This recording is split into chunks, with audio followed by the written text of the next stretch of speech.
Jeg hører nogle gange, at det sådan nærmest bliver mystificeret, det her med at skal bestille en billet til et sted, hvor man ikke skal hjem fra igen. Det vil sige altså en slags rundrejsebillet. Det kunne være en billet, hvor du flyver for eksempel fra Kastrup til New York. Så flyver du videre fra New York til Los Angeles. Så flyver du hjem fra Los Angeles og så tilbage til Kastrup.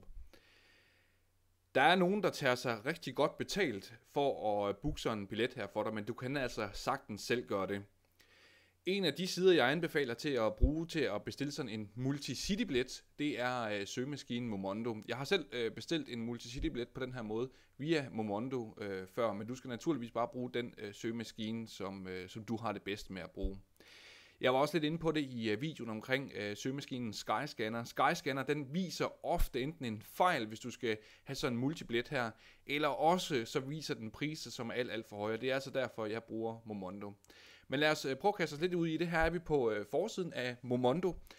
Og det vi skal have lavet lidt om på, det er, at det ikke er en returbillet, vi ønsker. Vi ønsker en rundrejsebillet i stedet for. Så skal vi vælge, hvor vi vil fra først. Og vi kan for eksempel sige her, at vi vil gerne fra Billund, og så ændrer vi i stedet for at skrive, at vi vil have den til Los Angeles. Så vil vi gerne have den til New York.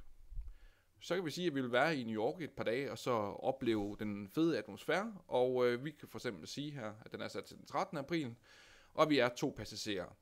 Så vil vi gerne, som sagt, være et par dage i New York, og så vil vi videre til Los Angeles derfra. Så skal vi som sagt have en billet. Den har forudfyldt, at vi rejser fra New York. Og så skal vi jo skrive her, at vi vil til Los Angeles. Sådan der. Så skal vi vælge, hvornår vi gerne vil flyve fra New York og til Los Angeles. Så vi vil altså som sagt gerne have et par dage, så vi flyver mod Los Angeles den 16. april. Så skal vi jo også hjem igen. Det gør vi ved at trykke på tilføj en rejse. Og der er den allerede forvalgt Los Angeles. Og så vil vi gerne hjem til Billund. Sådan.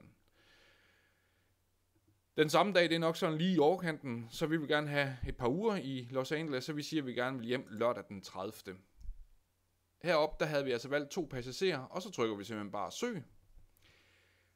Nu går den ud og søger fuldstændig på samme måde som i videoen omkring, hvordan du bruger Momondo. Den søger simpelthen ved en masse flyselskaber ud af flybilletter. Og på den måde, så kan du selv kombinere din ferie. Det kunne også være, at du for eksempel vil have en overnatning i Paris i stedet for, og så flyve videre derfra. Men det er altså en super enkel måde, og jeg tror mig, når jeg siger, at du kan spare rigtig mange penge på at booke din flybillet selv. Faktisk ofte så er det slet ikke dyrere at booke en billet på den her måde, og du kan spare mange penge, også i forhold til, at hvis det var en bil, du skulle ud og leje i stedet for, og så køre ruten på den måde. Vi kan se, at den billigste billet, den lyder på 4.225 kroner. Der har vi så godt nok en rejsetid, der hedder 18 timer og 50 minutter hjemad.